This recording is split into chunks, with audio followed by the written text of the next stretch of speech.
Hello lovely people, I'm K3N and welcome to week 18 of our weekly Slow Stitch project for 2024. This week I want to follow on from the video I put online on Friday making this pocket. If you've seen it, otherwise it's there. And this is an actual pocket for wearing based on a design that I saw, or a style that I saw in this book called the pocket, which I'll talk more about as we go along. So I'm going to make a little pocket which I'm going to just sew into my stitch journal. If you're making a scroll or a wall hanging or something like that, you could also just make the pocket front and applique it on, so you don't have to make a physical pocket. The other thing I want to look at while we're working are different techniques of visible mending. I also put a video a little while ago of how I'd darn my socks visibly so that you can see that I was there. So on my pocket I'm going to do some patching and darning and so on as well, just to celebrate that aspect of women's lives. I'm sorry gentlemen watchers, we don't want to alienate you, but this week it's probably going to be mostly about us girls. Women and mending and how we were taught to mend invisibly, and there's a whole movement of visible mending where we say we will mend, but you will see that we've mended. We were there, you know, we put work in. So let me get to my desk and then we'll get on with it. Okay, as usual, before we start, I'll run through what you'll need in case you want to stitch along. I started with a paper template to get my pocket shape. And so I got a piece of paper that's the same size or slightly smaller than the page in my journal. And then I folded it in half along its long way. And then I drew my little curved piece at the bottom. Can you see? I'm sorry, it's the same colour paper. Let me get a pencil. And then I drew a curve shape here at the bottom and then angled in at the top to make this shape. So I know now that that'll fit in my journal. Obviously you can make it whatever size you want to. And then from my template I've cut myself 3 pieces. So I've got a front piece, and then a lining piece, because I always like to stitch on 2 layers. So I'm going to tack those 2 together and then do my decorative stitching on that. And I've also cut a slit down for the opening of the pocket, which is just above the halfway mark. But you can make your slit any size you want. Obviously you want to have some room at the bottom, you know, where your stuff can go. And then I've got another little piece for the back, because I'm going to make it as an actual pocket and then stitch it onto my journal. Otherwise you could have a square piece for the back and just make your front, embellish your front, and then have a square piece, or your scroll if you're making a scroll, or you know, whatever. And then you could just applique it around the edge onto your piece, and it will still be a pocket, but it will be more, you know, a block. Does that make sense? So you need those 3 bits. Now I've chosen for my front a bit of cloth that has meaning to me, because it comes from what was originally an old sheet that then became a duster of an ex-student of mine. And then I'm going to put some little scraps on, so you need some little scraps. And again, I've chosen some scraps that have meaning. So this was a linen napkin, serviette, that belonged to my auntie, that then my daughter used at school when she went to nursery school. She had to have a cloth napkin for lunchtime. This is a piece of Auntie Lily's famous pillowcase that you see me using now and again. And this is a scrap of my dad's pyjamas. So I'm going to use cloths that have meaning. And I've also got a bit of lace, or you can have a bit of ribbon or something to simulate the tie across the top of the pocket. And then threads for stitching, you know, whatever colours. I've also got my Orts tin, scissors, needle, and that's pretty much it. Okay, so let me get started. I'm going to roll. I've also worn this since we're talking about visible mending. It's a very old cardigan of mine that Stella chewed a lump out of when she was little. Do you see I've mended it? It had a half moon chunk taken out of it, and I patched it front and back with some scraps of wool and stitched it visibly. It's a memory of Stella when she was a puppy. But anyway, I'm going to roll my sleeves up now so I can get on with what I'm supposed to be doing. So the first thing I'm going to do is I'm going to put my backing piece to one side for a minute, and I'm going to attach my front piece and my lining piece together. I cut my slit. It's maybe better not to do it now. I hope you haven't just all quickly done it. But maybe put a pencil line where it is, so then if you do stitching you know not to stitch across there, because it might be a bit flippy floppy when I'm stitching. But anyway, I've done it now, so I have to go with it. This piece also, this piece that I chose, has got a little hole in, which I'm planning on darning. If you didn't have old cloth with holes in, you could obviously just make a hole, and maybe it's an idea to do that before you baste them together. It's a bit easier. The hole's only in the top, not in the backing. So I'm just going to do the normal, I might put a few pins, the normal invisible baste up and down 2 or 3 times, just because that makes me feel more comfortable. And I might do some trimming when I finish. You see my pieces aren't exactly the same size. We'll see. We'll see, we'll see. I'm just going to, actually I think I'm just going to baste around the edge, about 1/2 inch in from the edge, you know, with the tiny back stitch and the bigger forward stitch. I don't know yet what I'm going to do with the edge when I come to join it. I'm not going to do proper bias binding like I did on the one I'm, you know, the usable one, the one I'm going to use. But I don't know yet for sure. And I had that book that I showed you. I haven't finished reading it yet. I've read quite a lot of it. Hello, Stells. Stella's just come up. Because Hans has just gone out. She doesn't come upstairs when Hans is here, because she knows that he doesn't really like her to be upstairs. But he's just this minute gone out, and she comes straight up. She's a smart cookie. Good girl, settle down now, and people don't want to hear your tail banging against the radiator. Yeah, so the book. It's very interesting. I'm learning a lot. I think I knew about tie-on pockets for some time, but then I went, when I was last in England, I went to an exhibition in Salisbury in Wiltshire, which was about repurposing clothing. And in the exhibition there was clothing going back a couple, 2 or 3 centuries, and there were some pockets there as well. And clothing that had been altered and mended, and, you know, as fashions changed, there were ladies' silk dresses with, you know, the waistline had been taken up or down to follow fashion. There was one dress there in particular that I think it was a couple of decades old in total, but all the alterations that had been made to it were all documented. It was very interesting.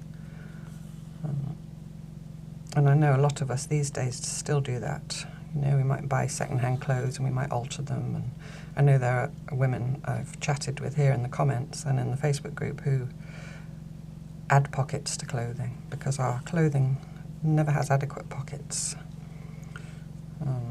And that's a little bit what I've learned from that book as well, is kind of the history of that women's clothing, even when we wore voluminous skirts with lots, you know, with yards and yards of fabric in them, still that clothing didn't have pockets, and hence the detachable pocket or the tie-on pocket that was traditionally worn usually under the skirt, and there would be an opening in the side seam so you could get your hand in. Oops, I got a knot. And there's all kinds of layers of meaning you can put over that about women's property, and, you know, women in the olden times didn't own property themselves. So the little bits and bobs you had, your personal effects, were in your pocket, so then the pocket was exceedingly important, not only from a practical point of view, but also from a kind of, what's the word, you know, an emotional point of view, self-identity, that you owned a little bit of space that was the inside of your pocket. Get that pin out.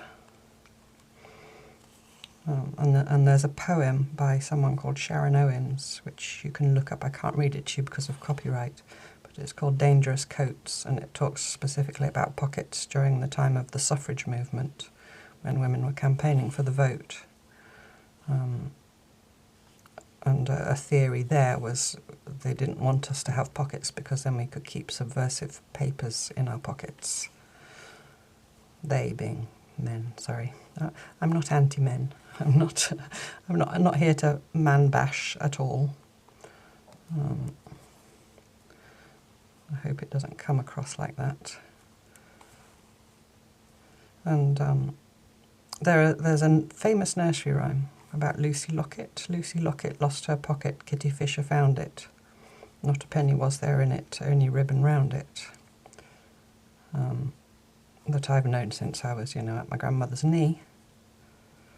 And I think I've often wondered how you'd lose a pocket when you think of pockets as being integral to the garment. You think, well, how could you lose one? But then when you learn about tie-on pockets, obviously Lucy Locket's pocket was a tie-on pocket.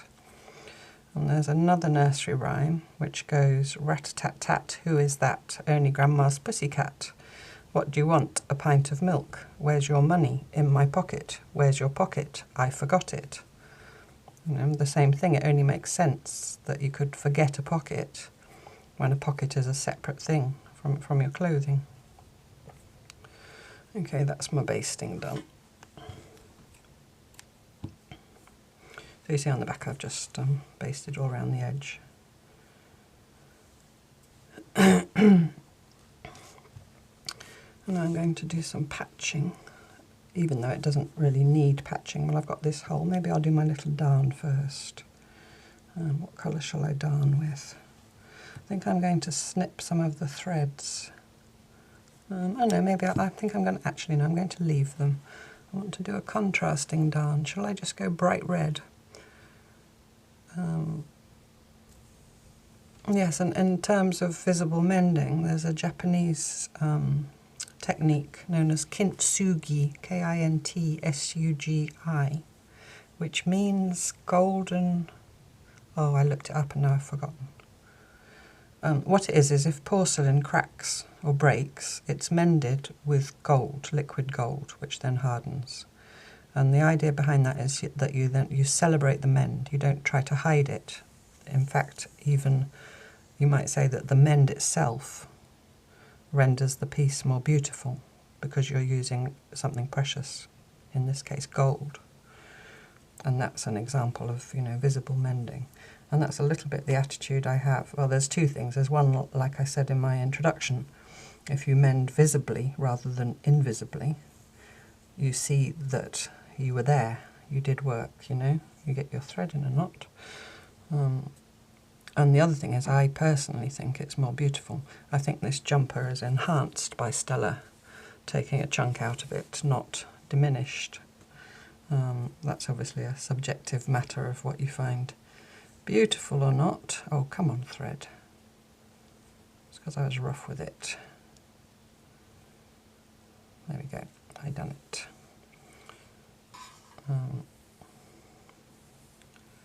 So yeah, so there's two aspects to it. Some people don't like the look of visible mending. Some people would rather things looked perfect, Other people think it's an enhancement. We're not all the same. So I am going to do a red darn over that little hole in my pocket.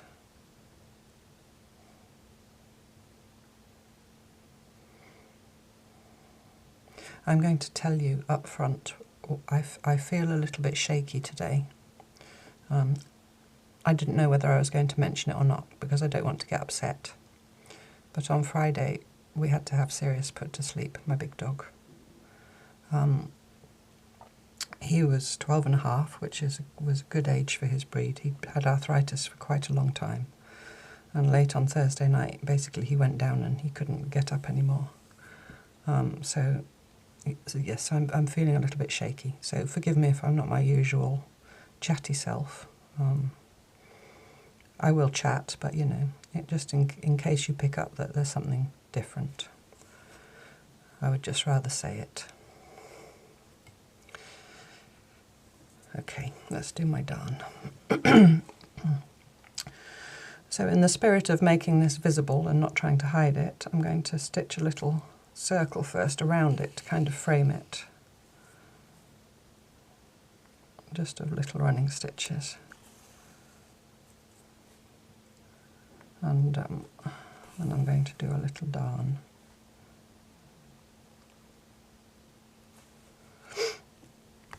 Sorry.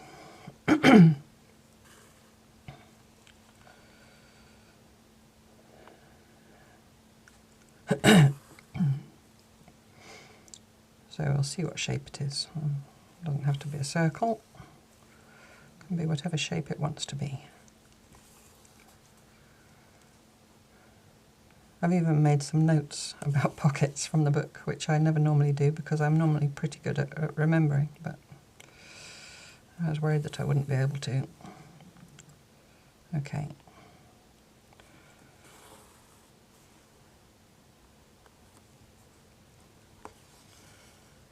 So if you were a wealthy woman back in the 17th to 19th century, you would probably have a personal dressmaker.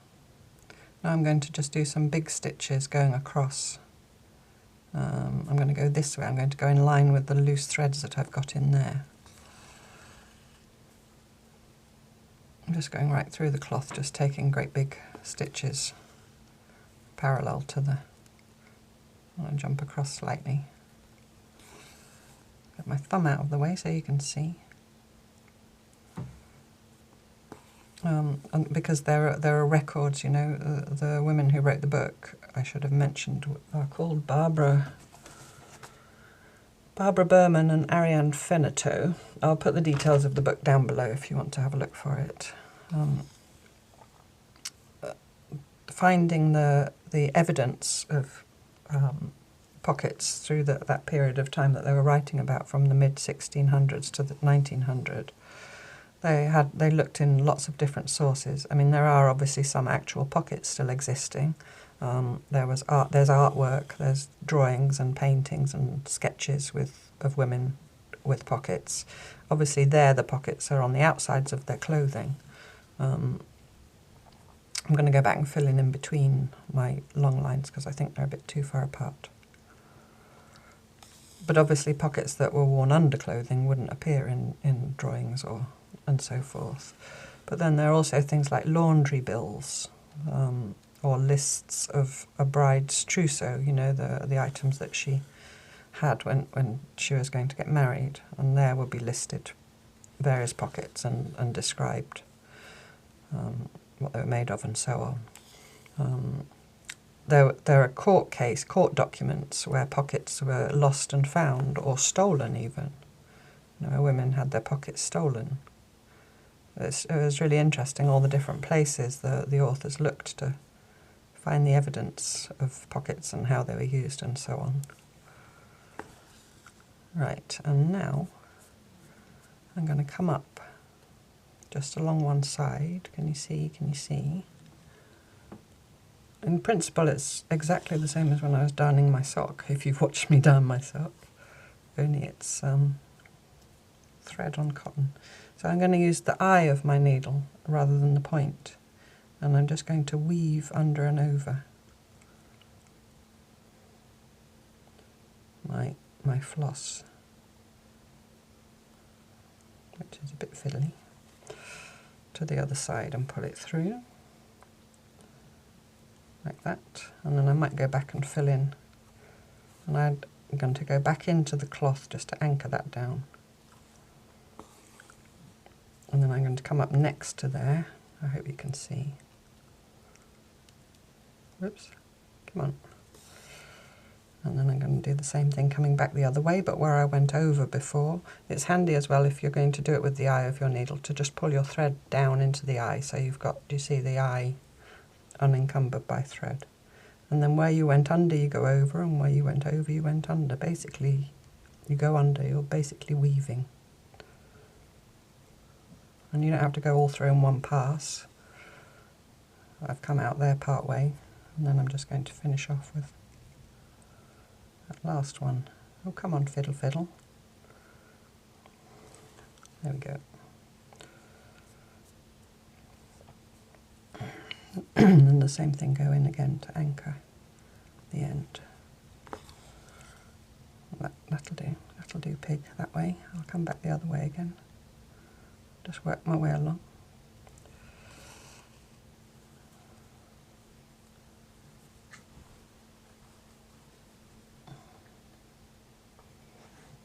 Oh, I jumped over 2 there, so now I have to, doesn't matter. Actually really struggling to see.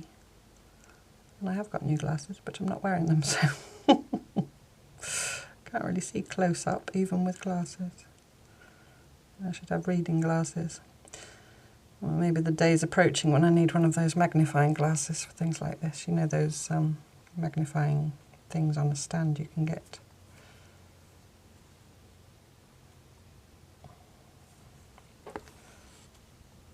I'm really liking the look of the red against the blue. Come up again.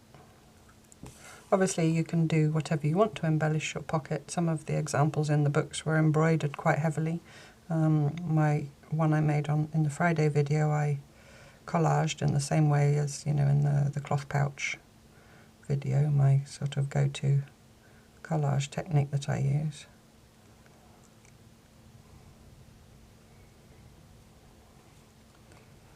You could do a plique on it. That's 3 times I've said a plique in that strange way now. And we're not even, well, we are 20 minutes in already.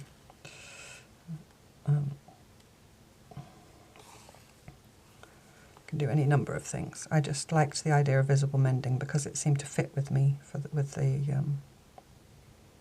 and the subtitle of that book is Hidden Lives. Oops. Excuse me. A hidden history of women's lives. So the hidden word just seemed to me to resonate with visible mending. There's a website, I'll try and remember to put a link below, but it's just called visiblemending.com, because there is or was a project, I think it was on Instagram, in the month of March, which we've just missed, of course, called Mend March. I don't know if she did it in May as well. The woman's called Kate.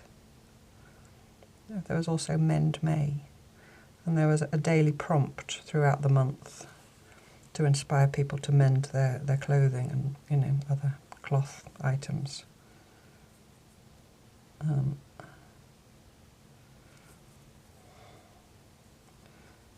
well, this is very fiddly. I don't know why I'm having such trouble. There we go.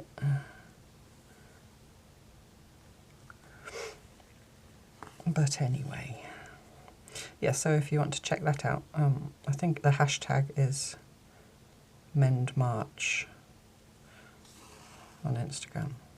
But yeah, she's got a website and it's called visiblemending.com, and there you can find all kinds of information about the visible mending movement.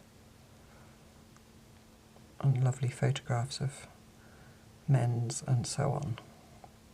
Because I know it's not new, well, like I just said, in the exhibition in Salisbury I saw clothing that was centuries old, that was altered and mended. Obviously in those times cloth was precious, certainly before the industrial manufacture of cloth. It was maybe imported from a long way away, which took a long time and at great expense, and people were thrifty because it was precious. These days, of course, it's cheaply and easily produced and quickly sent across the world, and most of us can afford new clothes. Not all of us, obviously. So we have to kind of make a conscious decision to mend and be careful and recycle and look after our clothes. And also with all the pressure. I was talking to my mum about young people. Makes you feel old when you start talking about the youth, the young people. And she was saying about how young people have to have everything right now and they want everything new, and, you know, like young people when they get their first home they want it all. And this is a huge generalisation, this is just what my mum was saying. And I said to her, Mum, it's not really fair to blame the young people, because there's so much pressure these days from advertising and the internet and films and television, and the whole world is putting pressure on these aforementioned young people that they need to be a certain way, and all of us have that pressure. But I think those of us that come from a time before there was all that so much are a little bit more cynical about it, and maybe a little bit more self-assured in saying, no, we don't have to have a new sofa every year, or we don't care if our hemline is from last year or whatever. Right, well, that's my darn done. I think, do you know what? I feel that little line of stitching around the edge is a little bit lonely on its own, so I'm just going to go around once more, I think.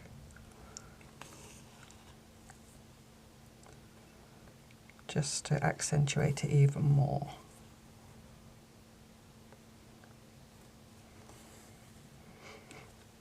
And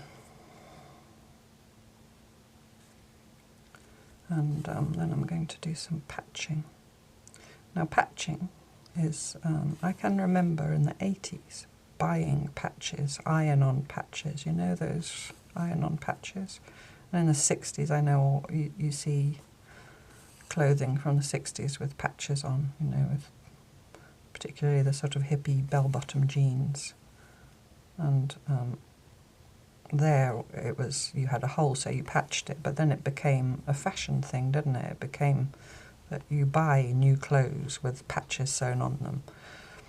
The worst thing, the one that really gets me going, are those jeans. The jeans I mean? The new jeans in inverted commas that are, some of them are just literally seams hanging with no cloth in between. And they're made like that, they're made brand new like that. I don't often get cross about things, but the sight of those makes me cross. Because it's kind of missing the point, isn't it? It's not about buying new clothes that look old. It's about respecting and looking after the clothes that you've got. But anyway, I suppose it goes back to what I was saying about all the pressures that are on people these days. Right, there's my rather strange looking little darn. I'm just going to finish it off on the back. This is all going to be inside my pocket, and we'll hope that Super Finickety Mouse isn't around. I mentioned it when I was making the other pocket in the Friday video. The Friday video I filmed earlier in the week. In case you're new here, I live in a very rural part of France with very slow internet. So my videos are made 2 days in advance because it can take up to 24 hours to upload a video. So the Friday video I'd actually already made on the Wednesday. Right, let's do a little patch. I'm liking the look of that orange with the blue. Auntie's pillowcase and my dad's pyjamas. So I think I'm going to have a little patch of that pyjama material, which I'm going to tear if I can. So it's quite small. If you tear small things, it's best to try and support them, because do you see what's happening? The weft thread's pulling out as well because it's so short. Do you see? But actually I don't mind, because I'm going for a raggedy look, so I'm just going to cut through those with my scissors and just pull it back a little bit into true. Which piece do I want now? I think I want this piece. Yes, I'm just going to trim those hairy bits off.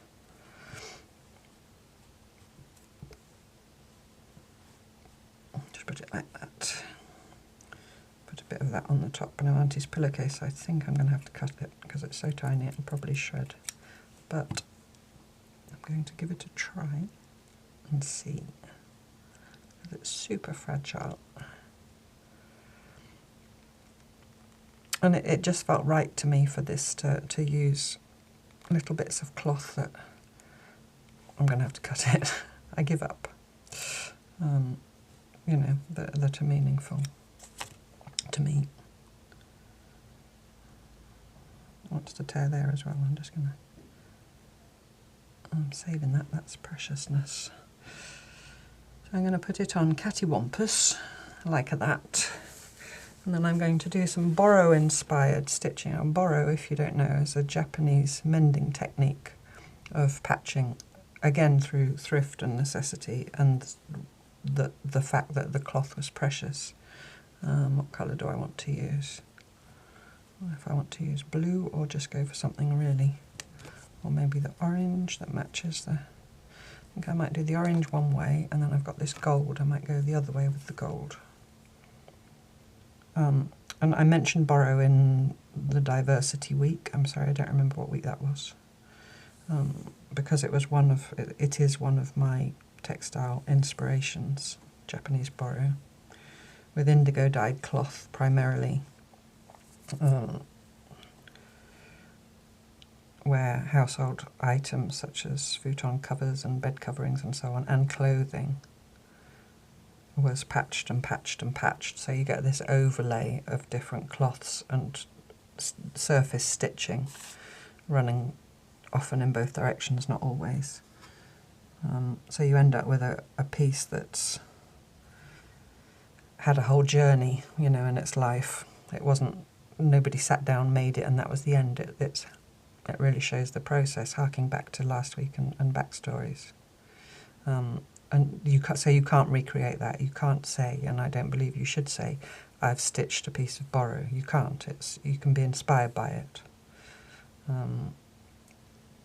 But anyway, yes, but Boro is very important to me. So there will be a week that focuses entirely on Boro, and we'll make a Boro-inspired piece, and I will talk more about it. So I'm going to start right off the edge of my blue even. I'm in the body of the pocket. And I'm going to do some stitching roughly parallel to the edge of the dark blue piece. Just in a straight line, biggish running stitches. This is a very short thread. I'm absolutely not a lazy girl with this bit of thread. And off the other side. And I patch jeans like this. I patch, you know, all kinds of things. Towels, tea towels that Stella's, Stella is, where are we? She'll be 10 this year. Old enough to know better. But if a bit of cloth falls onto the floor, like a tea towel or whatever, she thinks it's fair game and she'll have a little chomp. Hand-knitted socks are her most favourite thing to chew. She prefers to chew the hand-knitted ones to the shop-bought ones that my husband wears.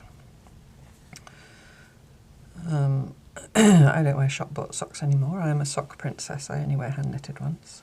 I have, by the way, talking of socks, made part 1 of the scrappy sock knitting video that I've been promising for a while. And so I need to make part 2, and then there'll be probably one of the Friday bonus videos. I seem to be falling into a rhythm of, you know, Mondays is this project, Wednesdays is Wonky Wednesdays, which with the largely log cabin inspired little projects, and Fridays is where I put things that don't fit into either category. So last Friday I did the pocket. My trip to England video was a Friday, my studio tour I think was a Friday, and so on.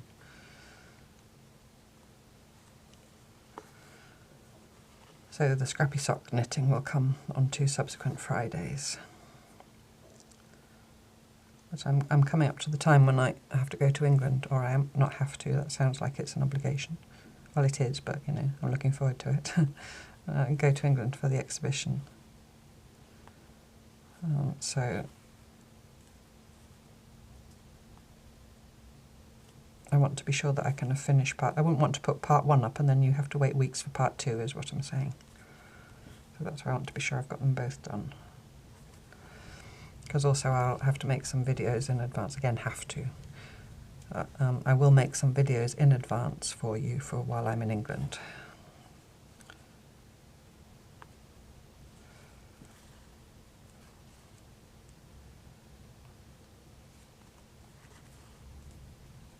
So yeah, well, it's good to be busy. I'm very grateful to all of you. At this stage, I don't know what I'd do without you, to be honest.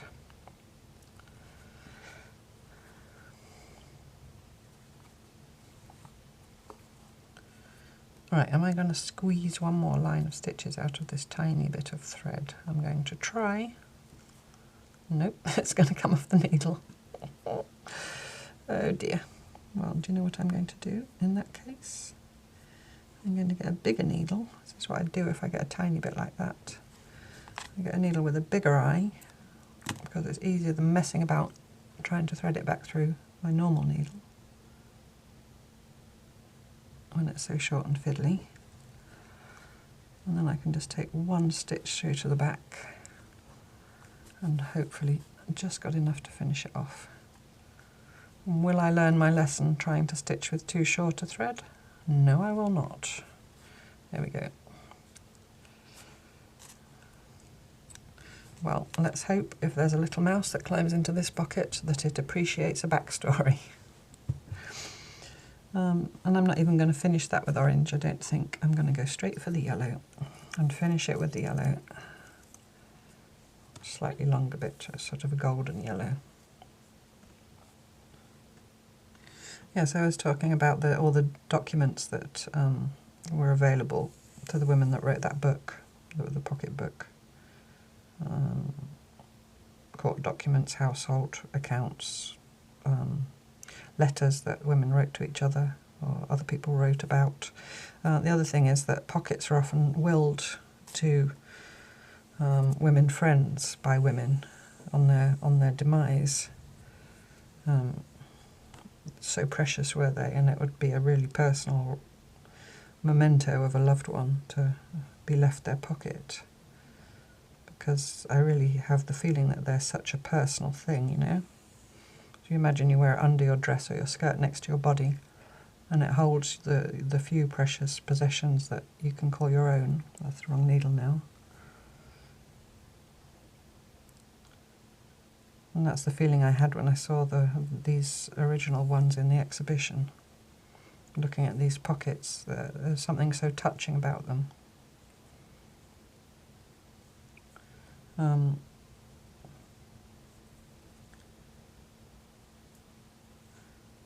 It tells you so much, and some documents where it's listed what women kept in their pockets. Like, for example, the court documents, if someone reported their pocket lost, they would say, and it contained, and then there'd be the list of items that it contained. That was really interesting. Often sewing paraphernalia, as we could all relate to.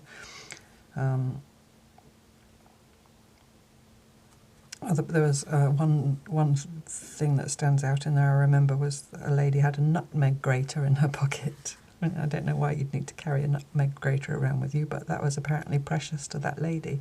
If you've got one small, confined, precious space to call your own, then the choice of things that you make to put in it is quite telling, I think.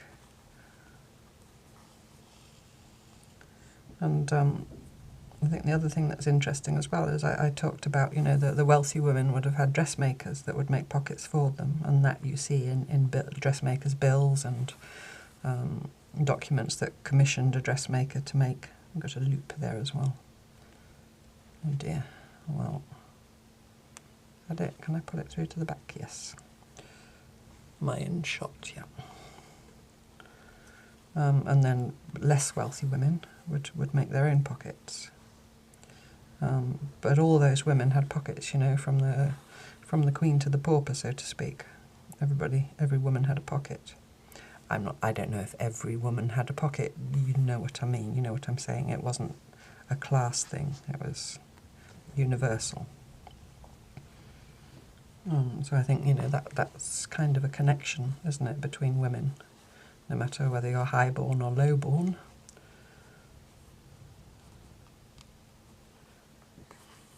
Because even wealthy women in those days, when I say wealthy women, probably talking about women with wealthy husbands or fathers, rather than women who are actually wealthy themselves.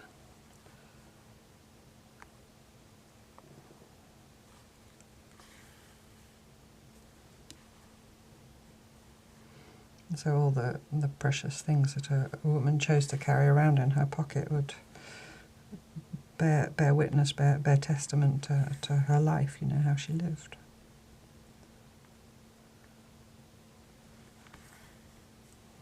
I'm liking the look of that gold. That's kind of kintsugi inspired to use gold there.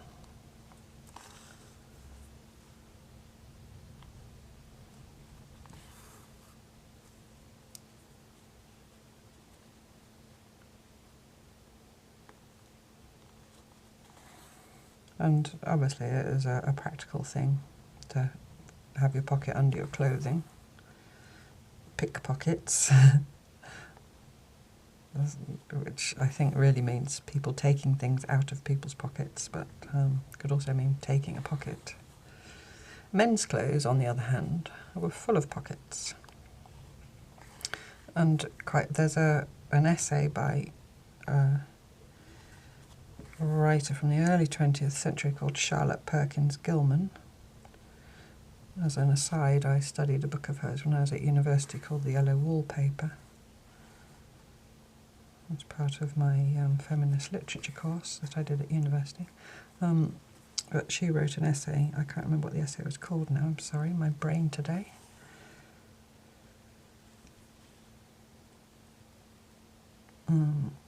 No, it's completely gone. I'm sorry.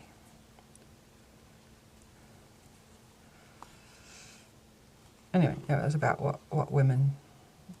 it was about a woman who dressed for the day in man's clothes, and how overwhelmed she was by the number of different pockets in that outfit of clothes that she wore, and that there were specific pockets for specific things. You know, in the waistcoat there would be a fob pocket for the watch, and there would be a pocket for the cigarette case, and there would be a document pocket for important letters, and there would be a place for money and a place for a handkerchief, and you know, this whole wealth of pockets. And how this woman in this story was just overwhelmed and struck by the number of pockets. I wonder how many times I'm going to say pockets in this video. I love the way when you stitch like this heavily, you change the structure of the cloth. Those two very flimsy cloths, especially Auntie Lily's pillowcase, was super, super flimsy, is now made sturdy by the stitch. Because when you stitch both ways, you're adding another layer of weave over the top of the cloth.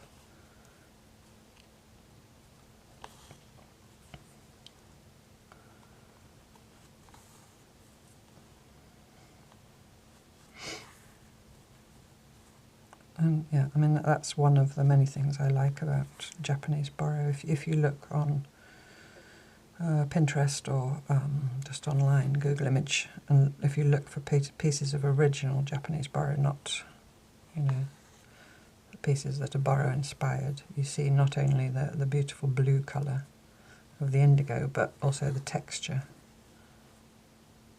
of the cloth.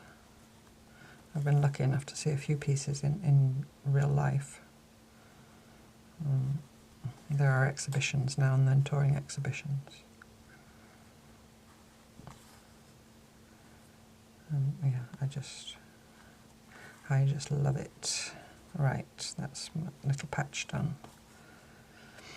I'll finish that off on the back.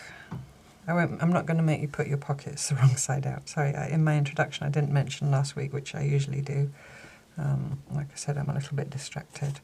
I was thrilled with the reaction to it because I was really nervous about doing it. It's something that I've done when I taught in person, but it's one thing to do it in a room with, you know, 12 or 15 women, and you're there with them and you can gauge reaction and adjust accordingly and so on. And also it's live, so I do want to have a little bit of this. So, you know, it's completely different, and nobody knows the end until the end, whereas with the video, obviously, some of you did stitch along and had the surprise ending. Some of you watch first and then make later, so you already knew what was coming. I absolutely didn't want it to come across that I was playing a trick or anything. It wasn't about that. It wasn't about me putting one over on you or anything of that nature, and I was worried that that might be the perception, but I was delighted to see. Well, certainly nobody told me they felt like that, which made me very happy, because I absolutely didn't want you to feel like that, because that wasn't what it was about. So overwhelmingly you seem to have got it. The response that I've had, you know, you got it. So thank you so much for getting it and running with it and seeing the value in it. Made me very happy. I'm going to have some of this blue. I think that'll look nice because it's, you know, the colour of the background. But this thread's super tangly. And I don't know if I can get some of it off without resorting to the scissors.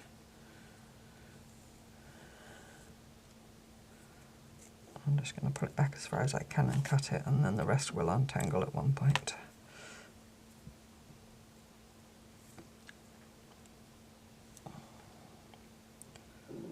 I'm just going to do the same to this little piece. And I think that will do me, pig, donkey. Come on. Because I've got my 3 of things that you know I like.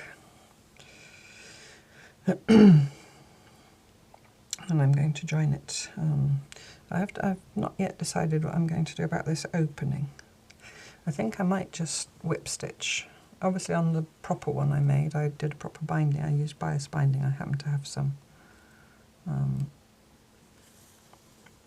a bit of vintage bias binding that I use. So if you wanted to do that on this little one, you know, you go for it. If you want to know how to do it and you haven't watched Friday's video and you need guidance, you could go and have a look there how I did it.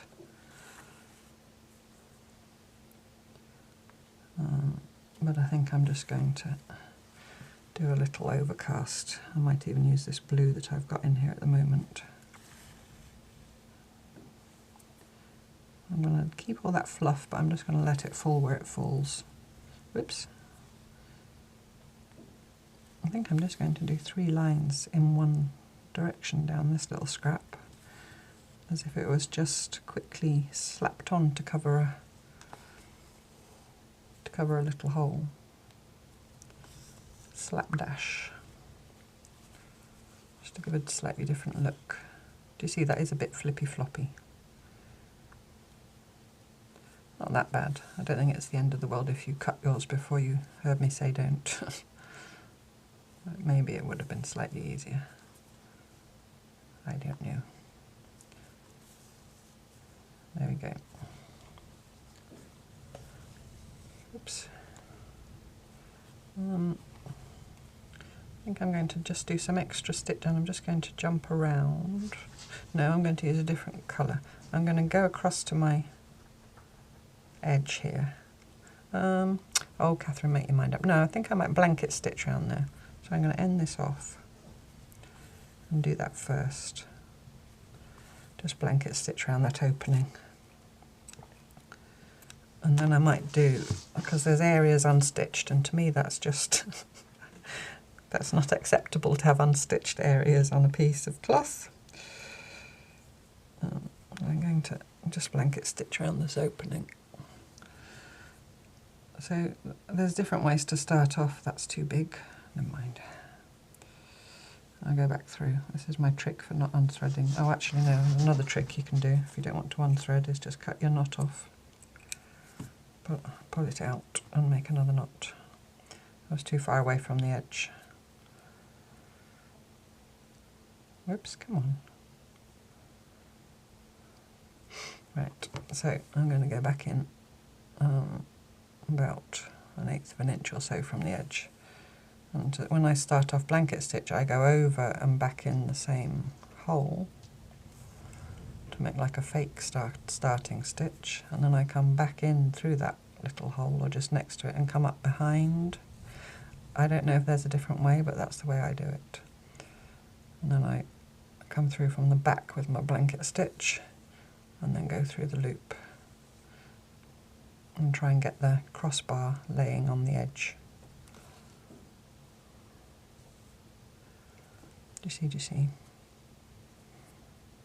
So I'm just going to do that all the way around. I'm not pulling it too tight because it's quite thin cloth. It's not a blanket. I'm not going to worry about fraying bits poking out.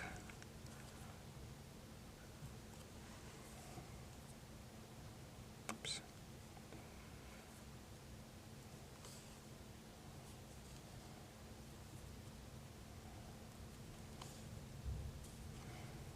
It's very windy here all of a sudden. It's really been strange weather this spring. I think it's, well, certainly friends in England have said the same. It's cold, it's warm, it's raining, it's windy, it's dry, it snows, it's frosty, all the weather.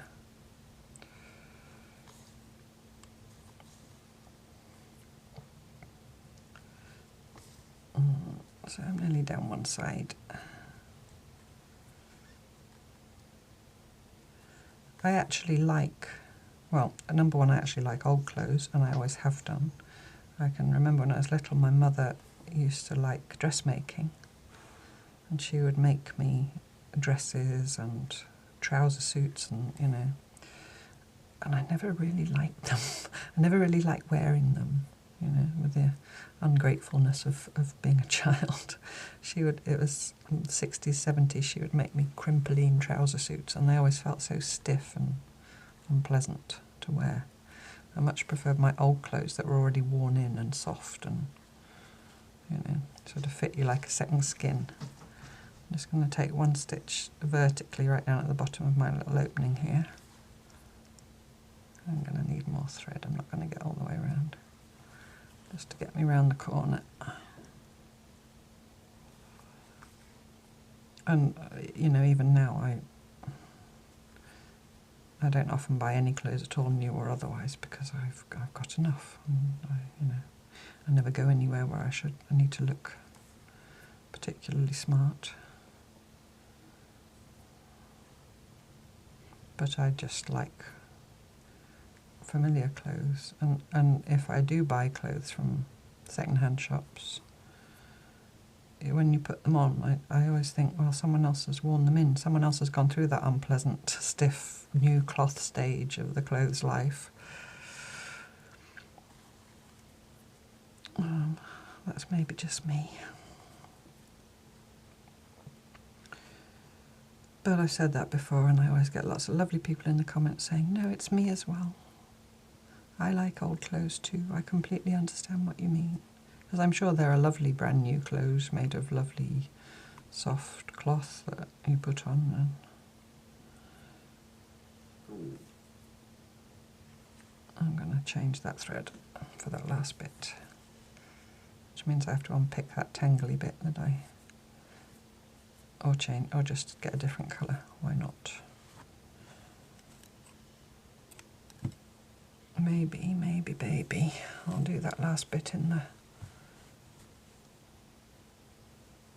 Should I do it in the orange? Would that be really?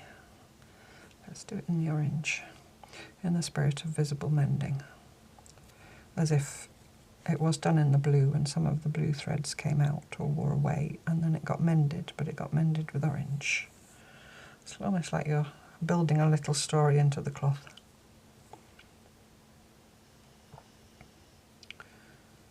It's a new piece made of old cloth, but it's a piece that's just been created today by me, but that doesn't mean you can't kind of tell a little story with it. So I need to come out behind the previous stitch. I'll do that from the back. So I just get between my two layers, which is another reason why I always like two layers, because you've got a place to hide things, and I can just go on with my blanket stitch in the normal way. Whoops.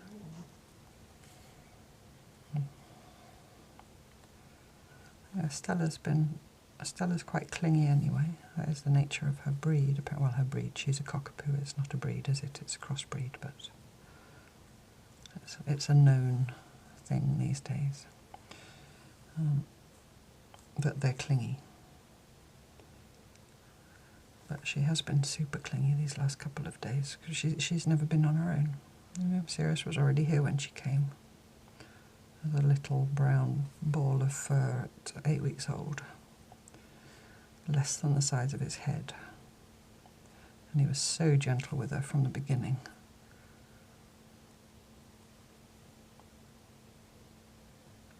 So yeah, she's feeling a bit clingy. Maybe she senses that I need her company. Who knows? Who knows what goes through their little doggy brains? Right, so that's that. Yeah, I'm happy with that. I like that. And visually it sort of balances that. So I'm going to end that bit of orange off.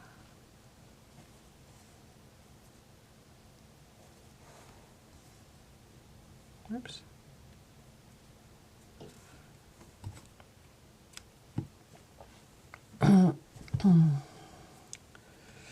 And I'm going to do just a little bit of stitching here and there with some other colours, I think. What shall we have? What have I got in here? What wants to come out? Sometimes you can just throw a tangle of thread down on your work and just see which piece, what jumps out at you as a good choice. I think I quite like the idea of some green, maybe this paler green. Yeah, let's go for that. Let's have some brightish colours. I know I shocked you all last Wonky Wednesday with my colourful hexagon. I'm just going to take one strand and double it up because I think that's enough. It's quite a long one.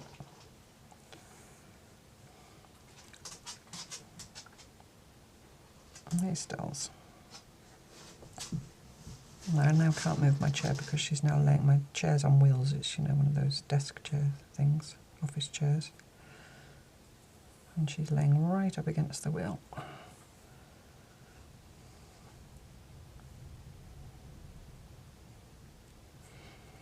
Okay, so I'm just going to go up here, I'm just going to do a few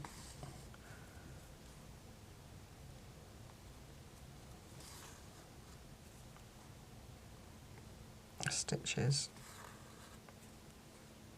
just like that, one way and then the other.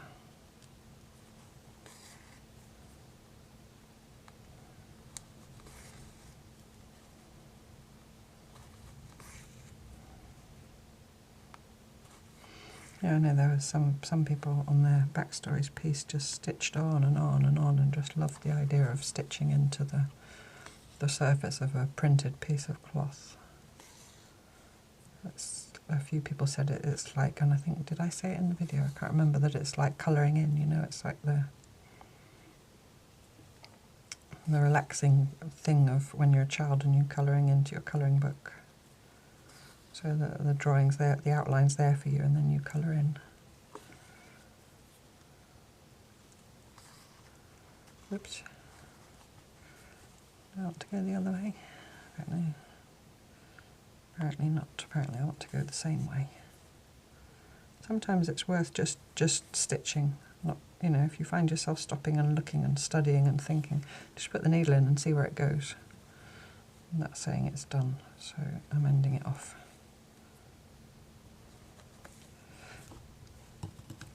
Oops. So I don't have 3 of things anymore, I've now got 4 of things. I need something here. I might, do you know what I might do there? A little eyelet, just on the surface. Have some of this darker blue. Is there enough? No. Excuse my arm in the way if you're looking. I'll have that dark red.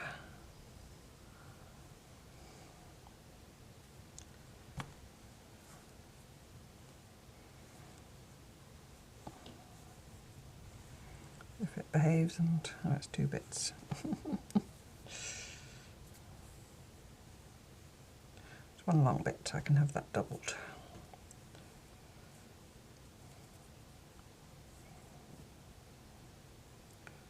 Yes, I'm just going to make an eyelet, but without a hole. If you don't know about eyelet stitches and you want to know more, there is I've got a few different stitch tutorials. I say that because there's some people that have joined us part way the year, that maybe don't know about the older videos. In the playlist that's called Slow Stitches, there's a running stitch, seed stitch, blanket stitch, eyelet stitch, and couching, I think, because those are the main stitches that I use. There's a little 15 or 20 minute video on each one if you want to check those out. So I'm going to do an eyelet here. And I start by just sort of defining the edges of it, or the shape of it. Like, imagine you're a child drawing the sun, you know, and then they put the rays.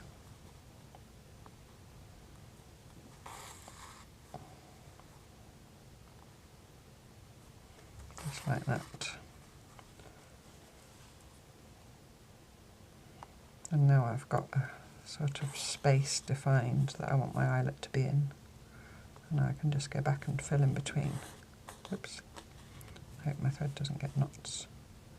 And then you can either just completely fill each space as you go round, or you can just keep going round and round it. Or a bit of both, which is what I more commonly do. And if you had an actual hole there, you know, if you wanted to cut a hole in the cloth, then you just do the same thing and you go over the edge of your hole. And in fact, if clothes have got a hole in, I will sometimes do this eyelet stitch just to stop the hole from going any further, and in a contrasting thread to decorate a visible mending. Not to come back into that space apparently. So I'm gonna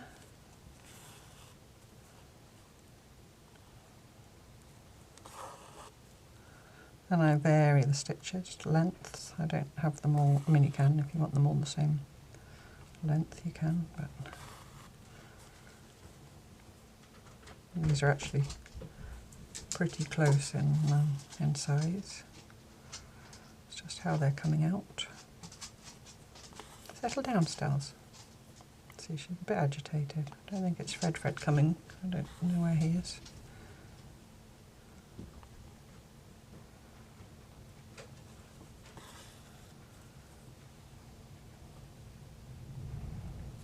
I don't know if you can hear the wind, but it's really blowing quite hard.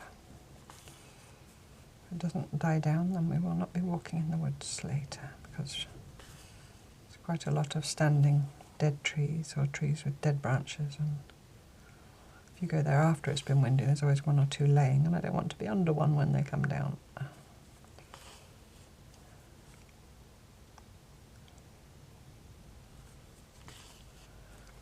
So now I'm just going round for a final pass, filling in any gaps.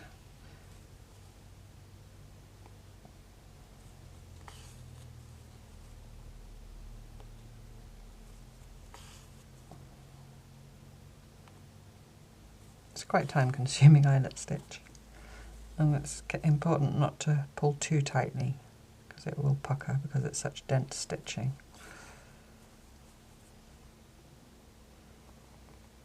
But again, you know, when you've got 2 layers of cloth, it holds up much better.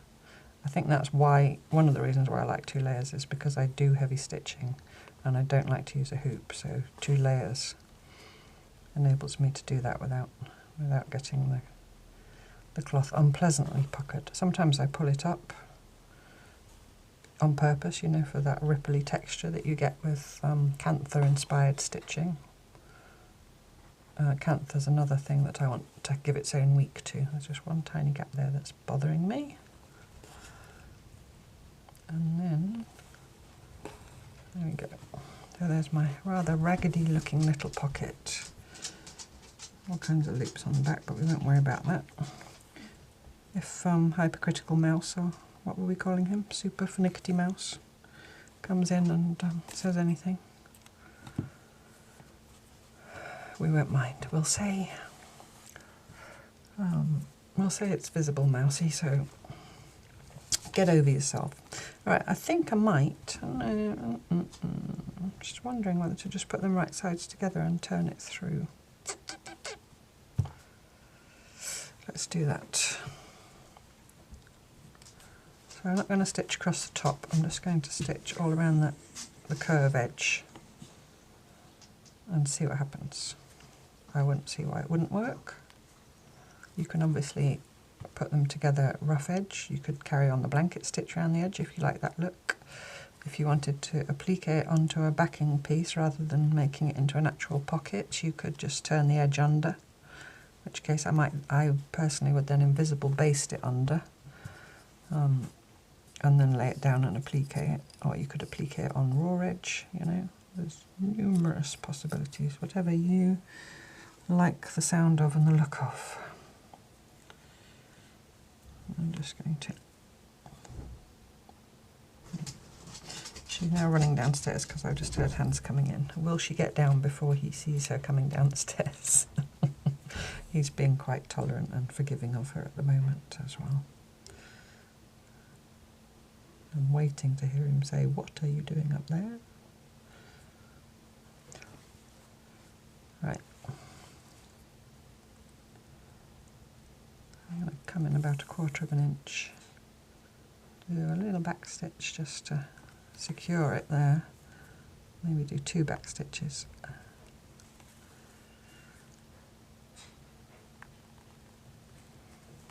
And then I'm just going to do a running stitch.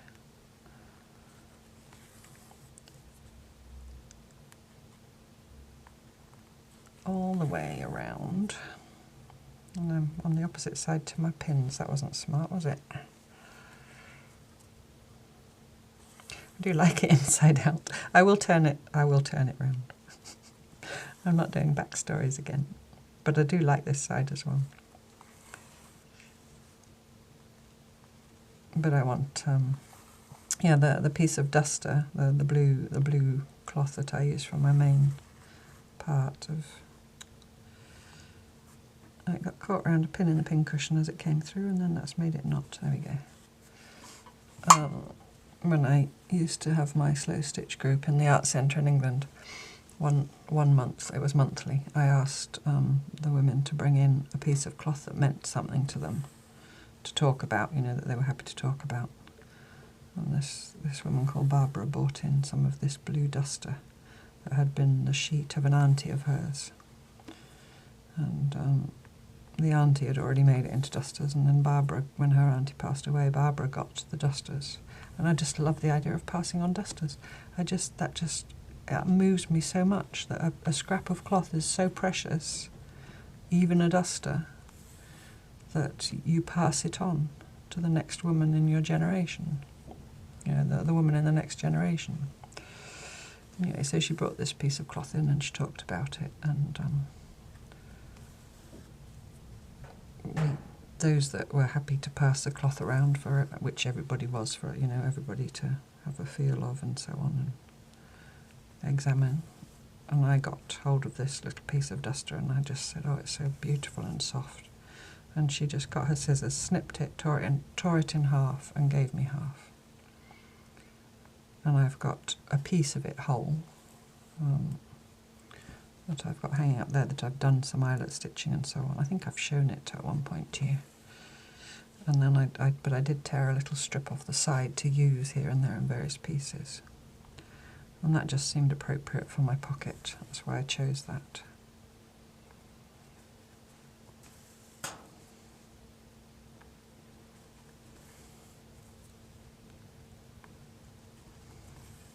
And my backing was just a bit of cotton sheet. You see it's got some staining on it. I haven't rust printed that, that's just age spots. Whoops. The little knot in the thread still. It's gone.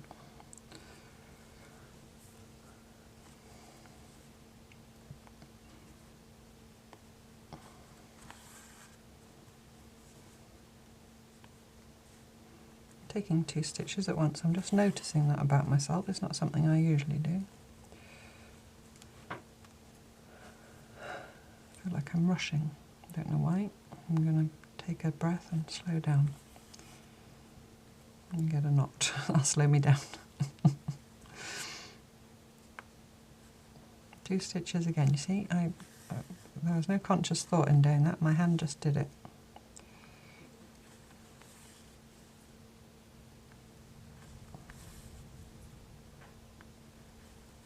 And I seem to be more or less following the line of my invisible baste, and I'm not really doing that on purpose either. Okay, coming around to the top.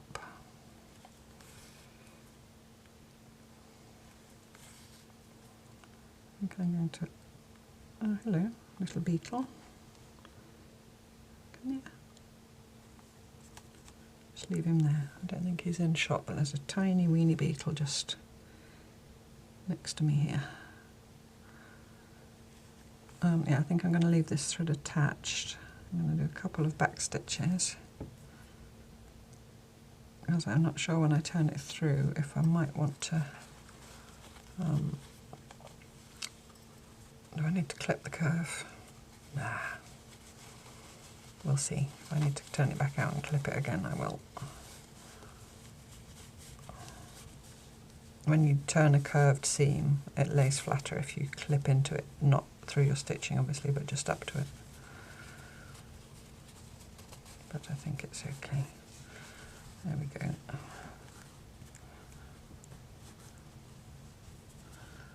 So what you could do then if you wanted to is do some top stitching around the edge.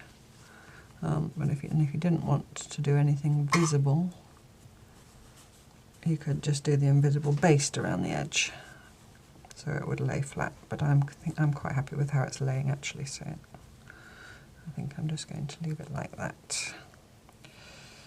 I do need to sew my piece of lace, which is, I wanted a narrow lace. I didn't have any narrow, so I tore some off a wider piece, so it's quite raggedy, but I don't mind.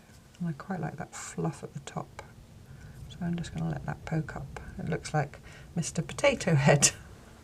Do you know what I mean? You must know Mr. Potato Head. Or those things where you sow mustard and cress, you know, and then the cress grows, and so you get a little personage face with cress growing for hair. Anyway. Now, I might put a pin or two, and I'm just going to tack that bit of lace down with that thread that's still hanging there.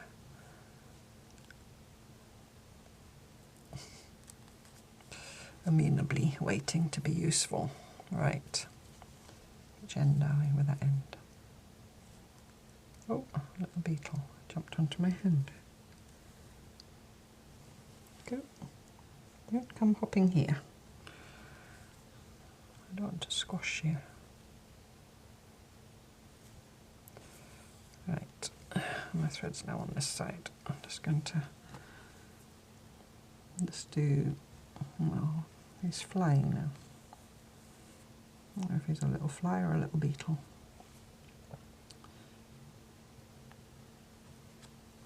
I'm just going to do sort of a variation of the invisible. I'm just basically tacking that bit of lace down. A variation of the invisible base, but not really, you know, just tacky stitches. Not tacky in a bad way, tacking.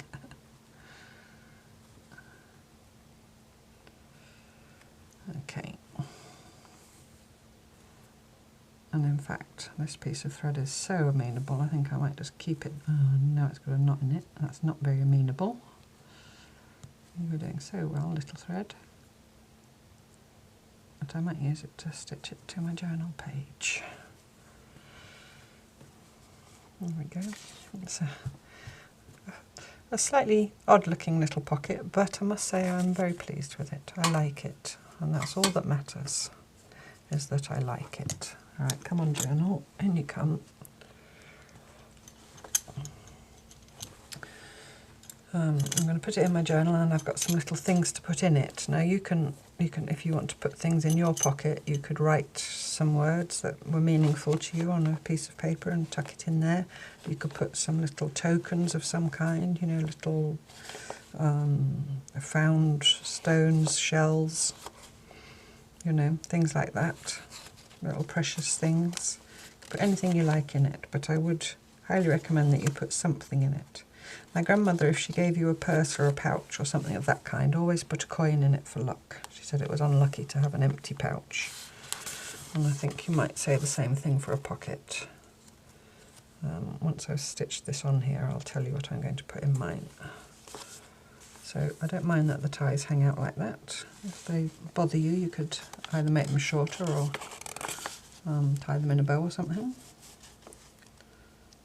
I'm going to stab stitch because it's quite thick. Am I in 2 pages? No.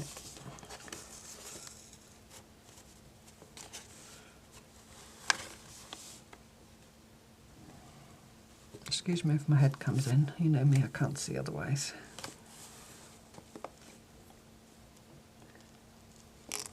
I haven't used a giant paper clip. Never mind, it's only a short length, I'll manage. I'm sorry if you were waiting for the giant paper clip and you're disappointed. Can't see if it's straight. Is it straight? Shout, tell me if it's straight. Straight enough, I think.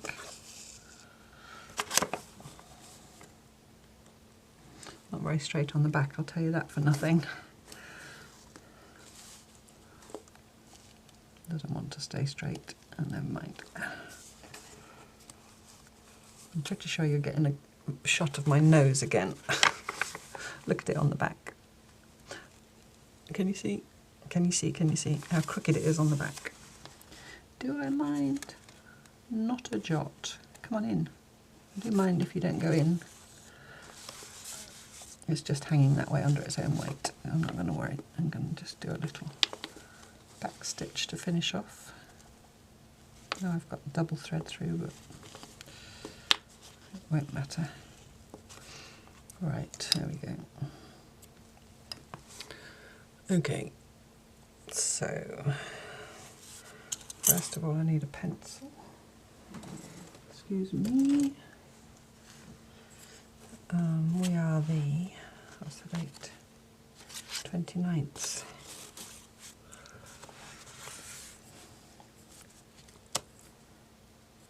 29th of the 4th, there's my nose probably, 2024. Sign it, K3N Kiss. And I'm going to write the title of this book, which is The Pocket, A Hidden History of Women's Lives. I'm going to write it over here on my backstories. Whoops. I'm going to put something, now look out for that because it's got cloth behind. It went through, my pencil went through, so I'm going to put, it's still got cloth behind because it's stitched on. I'm going to write very gently. I made a hole in my paper. The pocket, you might not be able to see because it's very faint. So it's the pocket, hidden history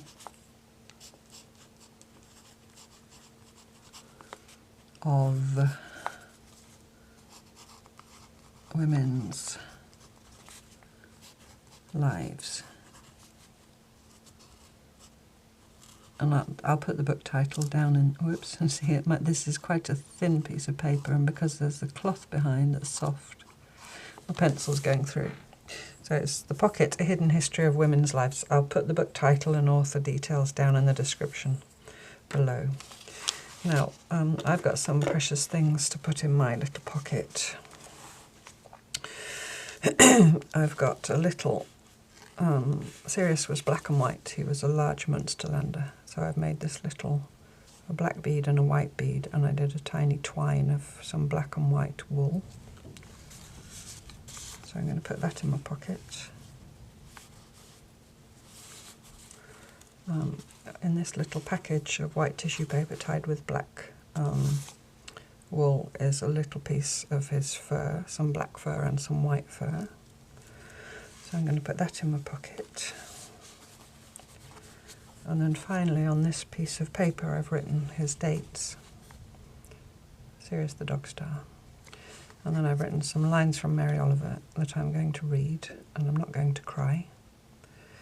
To live in this world you must be able to do 3 things. To love what is mortal, to hold it against your bones, knowing your own life depends on it, and when the time comes, to let it go, to let it go. And I'm going to put that in my pocket.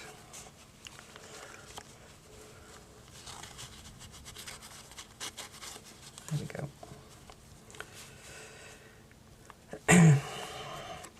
So, there we go. There's my pocket and some chat about visible mending. And I really hope you don't mind me sharing about Sirius and that, you know, it's not upsetting. Well, you know what I mean. You know what I mean.